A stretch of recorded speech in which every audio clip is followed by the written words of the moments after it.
Thank you for joining us for Chapter 2 of Galaxy Tenants' Burning Man Chronicles. On this episode, we head to Blackrock City for a conversation with Director of Propaganda at Burning Man Information Radio, David Cooper. Also enjoy a couple of songs from Chrome Drones titled Fun Bags and Not a Care in the World.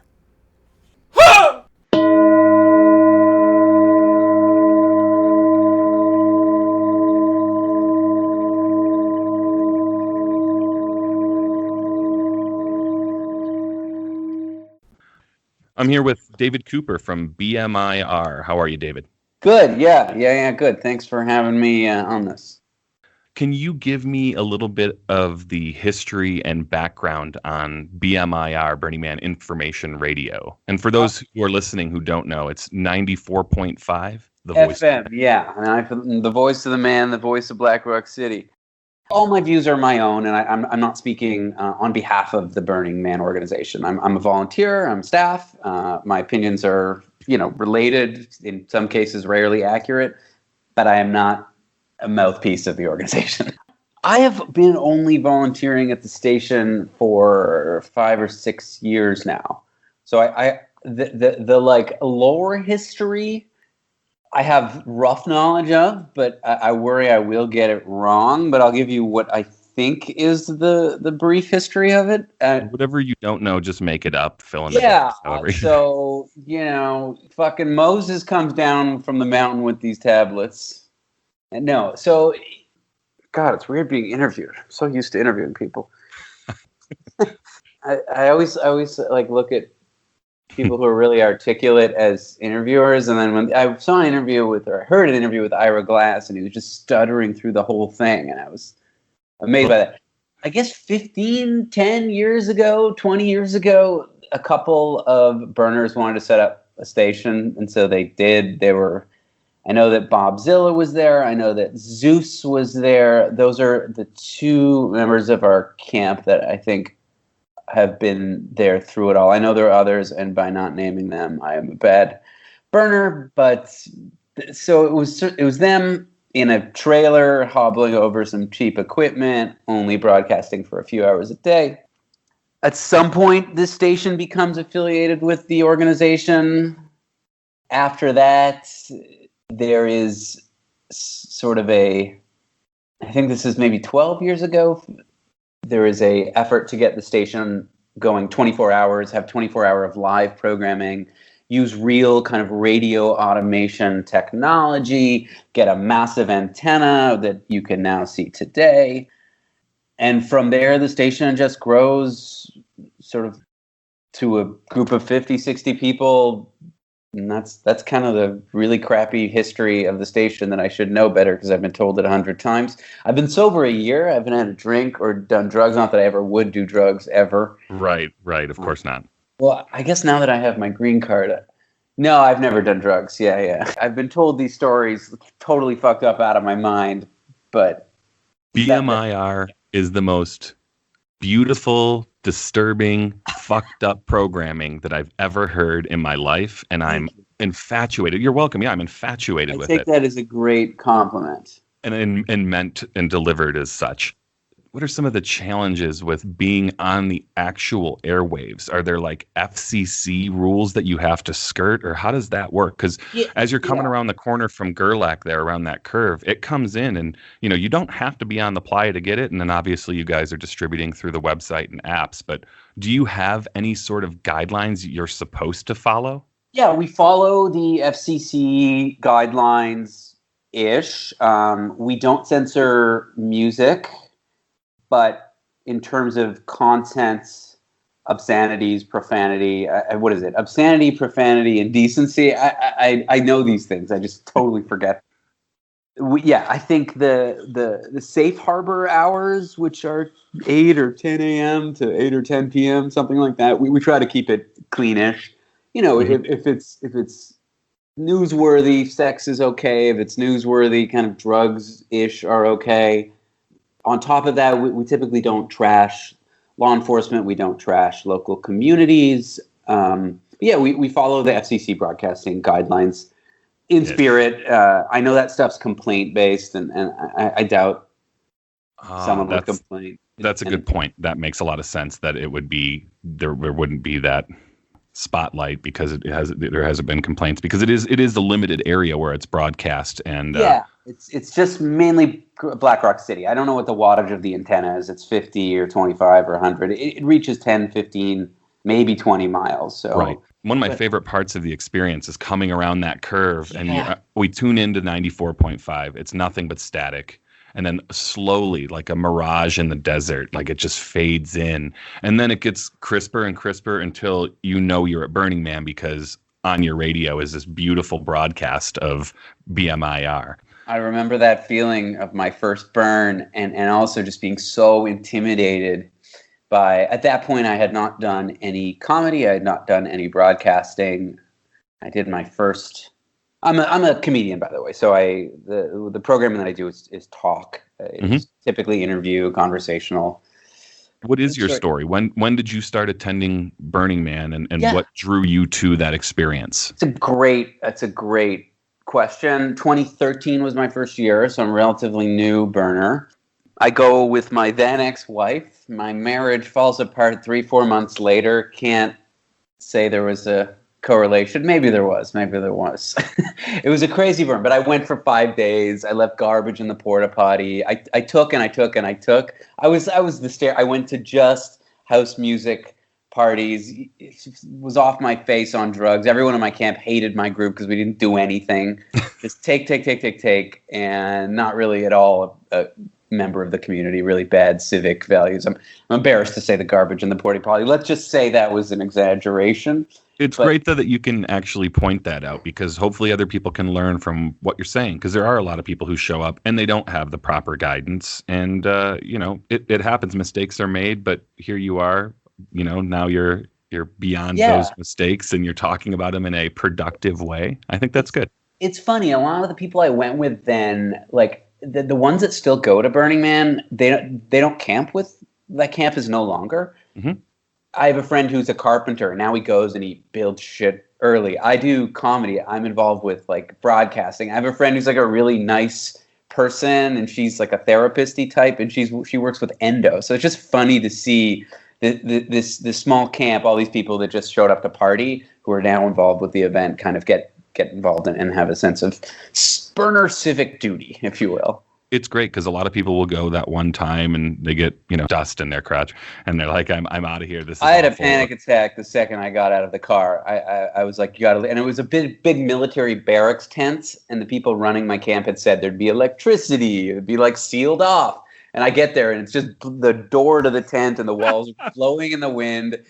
There's no electricity, and I can't inflate my air mattress, and I was strung out from like the car breaking down. And I had a panic attack, and I said, everyone leave me alone. I sat and did heavy breathing for an hour, and then I'm like, okay, let's have fun. That's a lot of people's experience. I think a lot of people aren't prepared for what they're going to be dropped into, or maybe they are in some situations misled, but it's everybody's experience is different. And for those who really dig in, it's awesome to watch that progression and watch how, more embedded they get in the community and whatnot. So 2014, just after Burning Man, I do my first open mic. My shrink puts me on anti-anxiety medication, and I think by October, I'm on my first open mic of 2014. I try stand-up comedy. It was a disaster. Still is. Then for 2015, I had this lofty goal of doing stand-up at least once a week, no matter where I was. It was like a New Year's resolution that I stuck to. And so I went to Tokyo that year, I went to Sweden that year, and I went to New York that year, and I basically performed in all these places. I went to my hometown of Toronto that year. World tour. Yeah, and so I just would like hit up every booker I know, or probably do an open mic. Not really glamorous, but of course there was Burning Man that year. And I couldn't find a good open mic. I couldn't find a good showcase. Every open mic was mixed, which means that it's not just stand-up. And I didn't want to go up and make jokes about the Holocaust after somebody tells a poem about their dead cat. Not that I make Holocaust jokes. I am a Jew, in case that wasn't clear by my voice and general demeanor. So the short of that is I planned this event, but I didn't really promote it. And so the leader of my camp says, go buy BMIR just asked to be on air and make an announcement. And I go and I meet used to be the general manager, Bob Zilla. I go right up to him like a psychopath and just get right in his face and say, I want to do this. And I guess he thought that was funny. And he just brings me up to the studio and puts me on air. And the story's getting so long, but the short of it is he tells the story that I never left. It's kind of cruel. He said I came once and then I tried to make an announcement and I never left. And I think that's basically true. The next year I begged them for a show. I started doing a little bit of podcasting, and then the following year I started my own radio show, and they let me camp with them. And then the following year they made me staff, and so I've been staff with the organization and that camp for 3-4 years now. That's awesome. That's a wonderful story. Tell me a little bit about the camp logistics. How early do people go out there? I know you kind of briefly touched on how many folks are in the camp, but what are the logistics of a camp like this look like? Is it storage containers going out there? Is it U-Hauls? What does it look like? Yeah, it's 3 storage containers. One is our off-air production booth. Of course, all this stuff is packed full with our camp crap that we don't need to take back to the city or put in storage that isn't, out in the desert. So it's 3 containers filled with crap. One is when they're unpacked, they are basically our camp. I don't know if you've been to our camp, but the 3 containers form a U, and there's sort of shade covering. That's about it. There's our tents and trailers and crap in the back. But in terms of the public-facing camp, it really is just a U with those 3 containers. And then in the center of that U, there's couches and a bar and carpeting and all the stuff you'd expect in a small lounge. And then do you guys put your camps, tents, and trailers behind that area? Yeah. Is it all kind of contained in that area? Correct, yeah. Mm-hmm. And that's where we have our porta potty, which we need for on air if you got to have a diarrhea while you're doing a show. You just turn on the auto DJ and run back there. Oh, you don't actually do it in the booth? You would... I've been known to, but it's frowned upon. No. I see. So how many folks participate in the BMIR camp, whether on air or production or whatever? Yeah, or hanger-oners? So our DJs are not necessarily camp members. They are members of the community that have gotten involved with the station. I don't make the rules, and I don't know the rigidity of this rule, but I believe it's 1 year of volunteering before, you get a show. So we generally want people to get involved before they just kind of show up and do their time in front of the mixer. There's, 60, 70 some odd DJs. Our camp has 50 or 60 people. Not all those people are staff volunteers, and not all those people are DJs. Some of them are just friends. Like, there are folks in our camp who are neither staff nor DJs.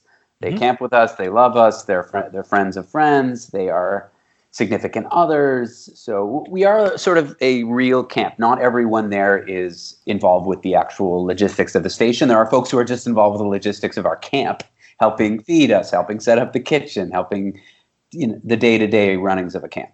That's what I was going to ask. Are there shopping responsibilities and then responsibilities for food prep and things like that? Yeah, so a lot of us get to eat meals with the organization, which is just absolutely phenomenal. It's so lovely, and I feel so grateful that I get taken care of like that. But we have a kitchen, and I think food generally is responsibility of the individuals or small groups of individuals. Yeah, so we don't typically do big family meals, but we always just hang around. I mean, there's a joke. People will come by the camp and they'll say, "How long have you been here?" With the intention of asking, "Have you seen this person?" And I'll say 7-8 days.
I love the feel of the camp. You guys are positioned right in the corner of Esplanade, which for those who have not been to Burning Man is the main inner circle road before you get out to all the artwork and whatnot. But you're right on the corner there. You guys have couches out front. You've got the glass front of the container to look in where you guys are doing the broadcast or the booth. Mm-hmm. It's very, very cool, very welcoming. There's usually a fire going.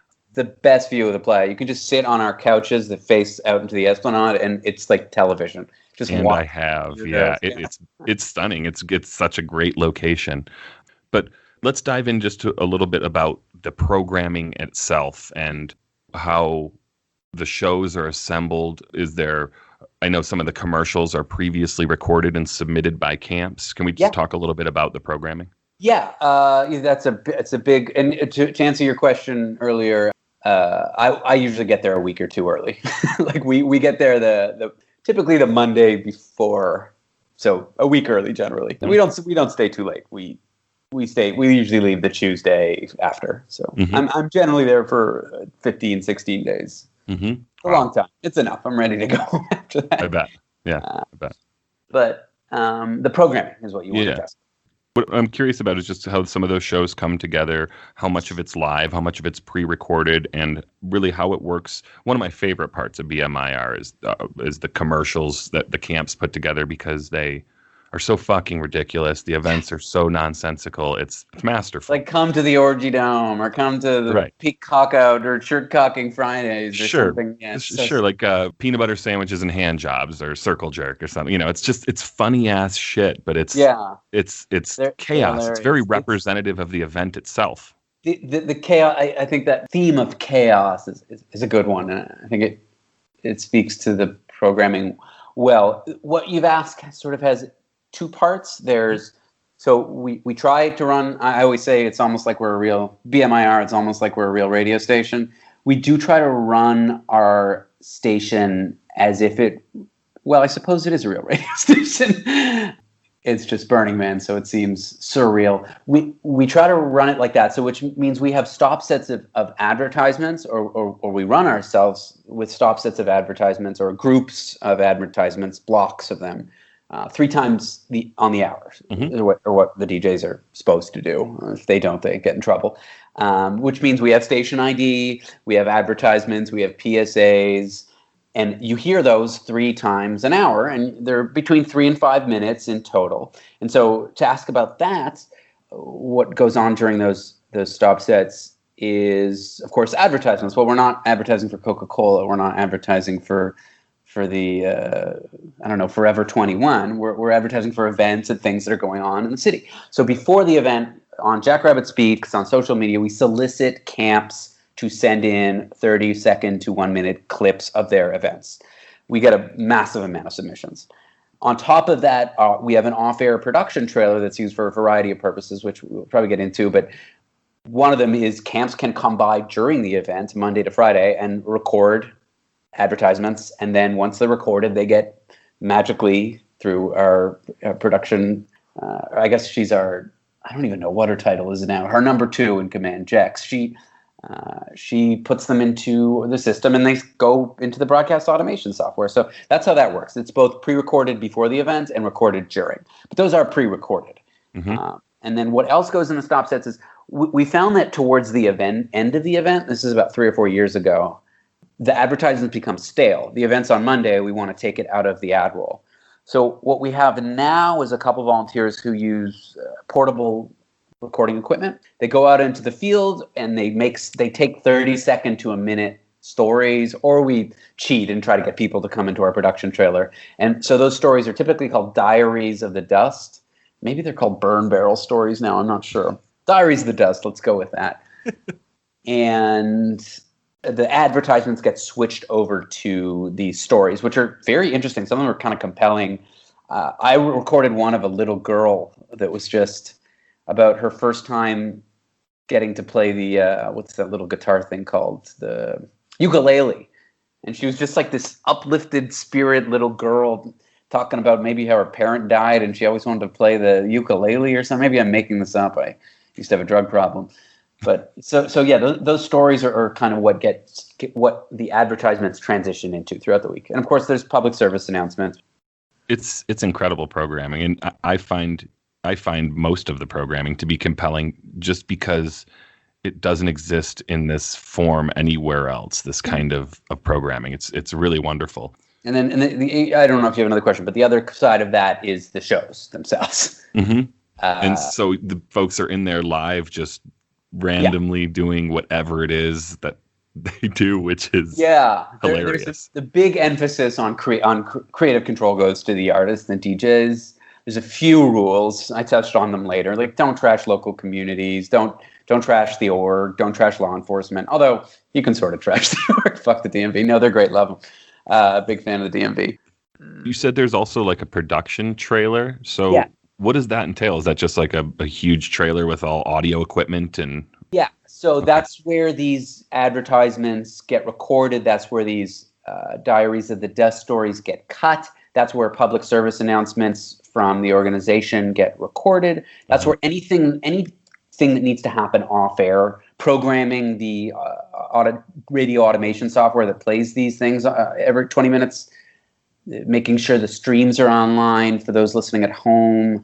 We broadcast over the internet using iHeartRadio and a couple other sources. So everything that needs to happen to run the station smoothly from a technological perspective that isn't sitting in the chair at the mixer performing, so to speak, happens in that. And that's just a regular trailer. I don't know what the size of those things are, like 12 by 20 or I don't know. Regular thing that fits on the back of a transport truck. Sure. Who's funding this, or how does this project get funded? Where do the finances come for these sort of operations and overhead costs? Yeah, that's definitely above my pay grade. Of course, I get paid nothing. I get a free ticket, which is awesome. Grateful for that. But the organization pays for it. Okay, so it's a project that the organization contributes to make sure you guys exist and continue. They don't pay for our accommodation, and for those who don't have meals, they don't pay for the food. However, understood. They pay for all the equipment, the storage of the trailer. Yeah, I believe that's where the money comes from. This sort of veers into the territory of like I'm not speaking on behalf of the org, but understood. No, I'm happy to answer the best of my ability. I don't control the budgets, but I believe we're a part of the organization, so it would follow that. I mean, I wasn't sure if you were going to say like a Russian oligarch or like some oil baron or something. So I figured I'd ask. The organization is a much safer answer. This year's approach with Blackrock City not being built physically, where will BMIR exist, and what kind of programming and events, and what will the schedule look like this year for you guys, and where can folks find you? Yeah, great question. So we will be doing a broadcast. It will be Friday the, 4th, 3rd. What is that, the 4th? It's the 4th, I believe. It'll be Friday the 4th starting at noon Pacific or noon Blackrock City time. Mm-hmm.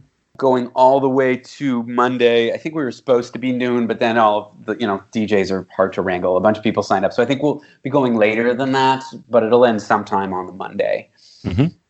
So it'll be a 4-day, really tight, 72-hour plus broadcast, online only. And we will have our website, bmir.org, updated, but the best place to find info about it is, I guess, on Instagram or Facebook. You can look it up. I think it's BMIR_FM on Instagram, and then on Facebook, I don't fucking know. Just put in Burning Man information. Yeah, put in BMIR, you'll find it. Yeah, for sure. So we'll be doing an online broadcast.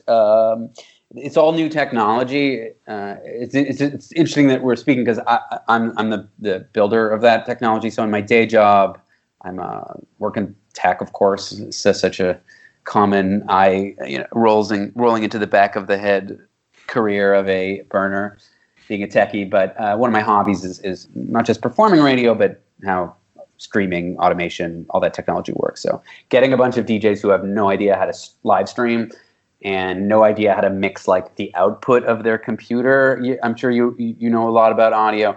There's what comes out of your speakers, and there's what's recorded by your microphone. And for DJs who can, even if you're good enough to run a set of decks, the idea of your mixer being like an input device, or Spotify on your computer, if that's what you want to play from, being an input device it's not trivial. If you know what you're doing, it's fine, but getting a bunch of DJs who have just shown up at a mixer and used a bunch of microphones, and that's it.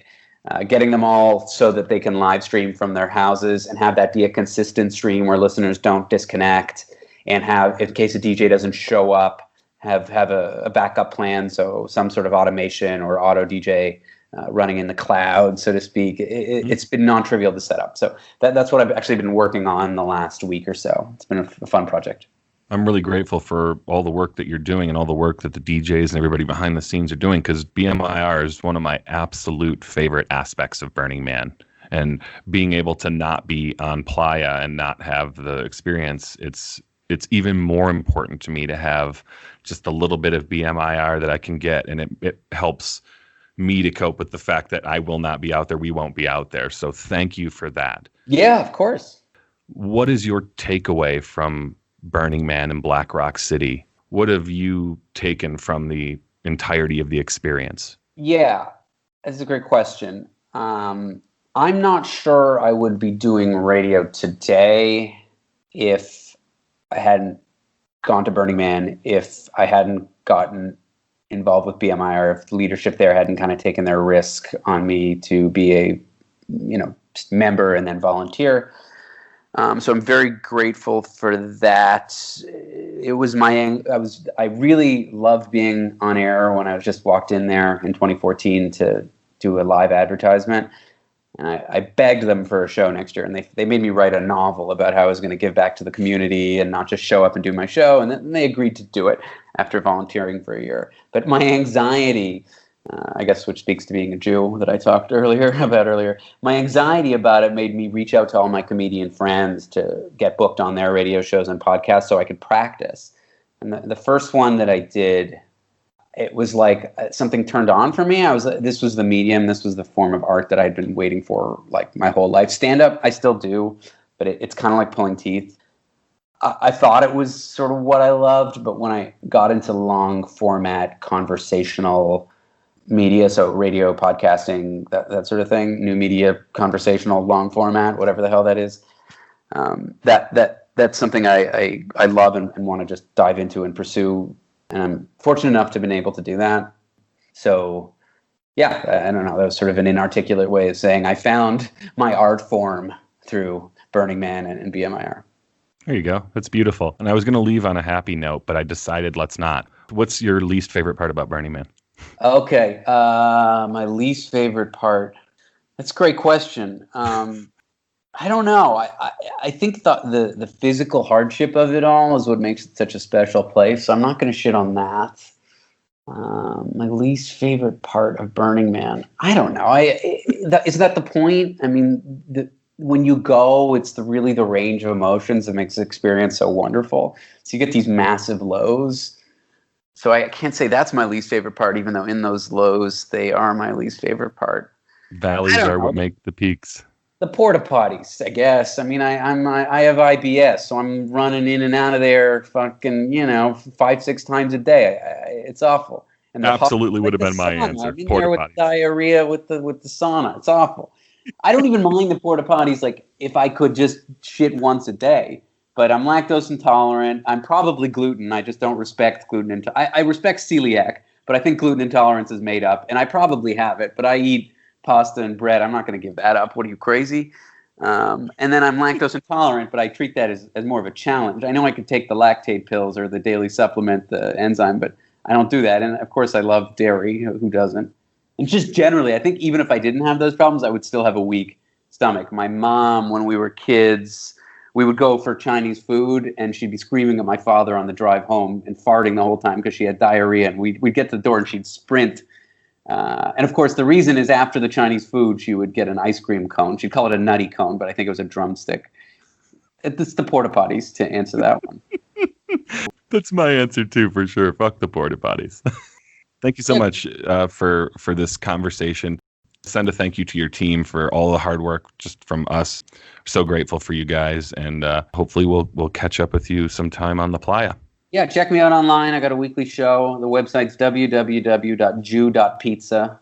That's all you need to know about the show. You don't even need the www. People can't conceptualize the .pizza domain, so I have to kind of tell them about the www. But it's just jew.pizza in your web browser, And I will that's all check that out. All you need to know. That's all I need to say about the show. It's Thank not you. a good show, but it's my show. Yeah, thank you for having me. This was fun. Yeah, David Cooper, thank you very much. I appreciate you. Thank you, Jay.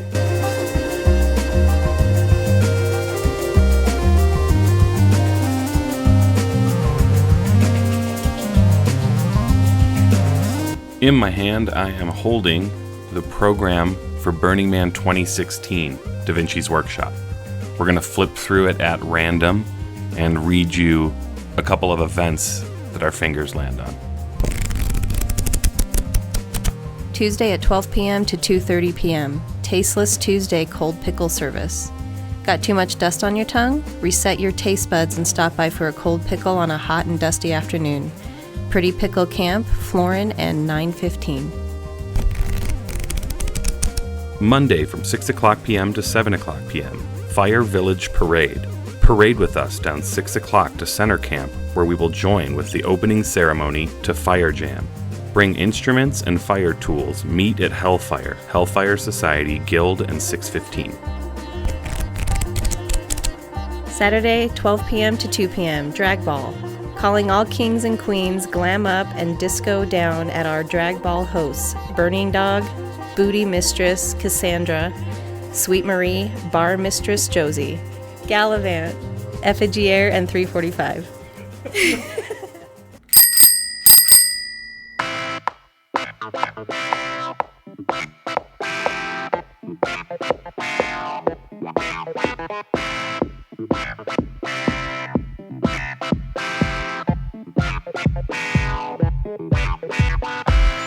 Cut from the mold, covered in gold and silver lace.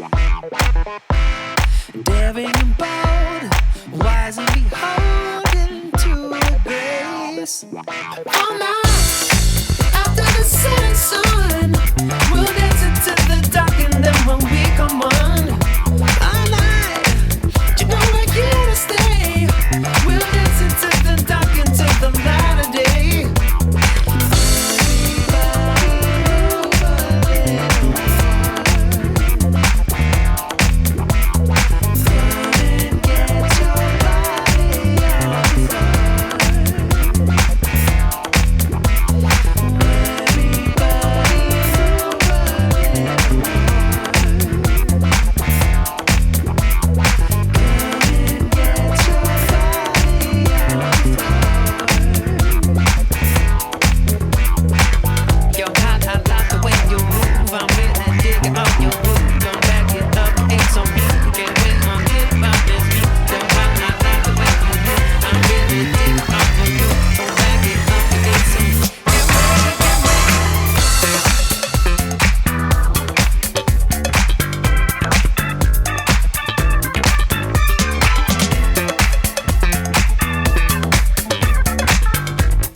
They come and they go, but I wanna know you're here to stay.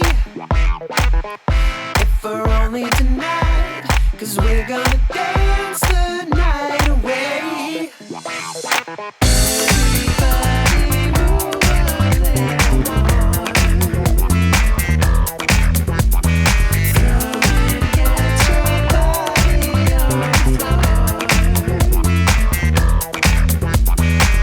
Yo, I like the way you move. I'm really digging up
Thank you for listening to Galaxy Tenants. If you enjoyed this episode, be sure to subscribe, like, rate, and review wherever you listen to podcasts. For early access to episodes and exclusive content, check us out on Patreon. Also, if you'd like to communicate with us, send an email to galaxytenants@gmail.com or leave a voicemail on the Galaxy Tenants hotline at 303-550-2065.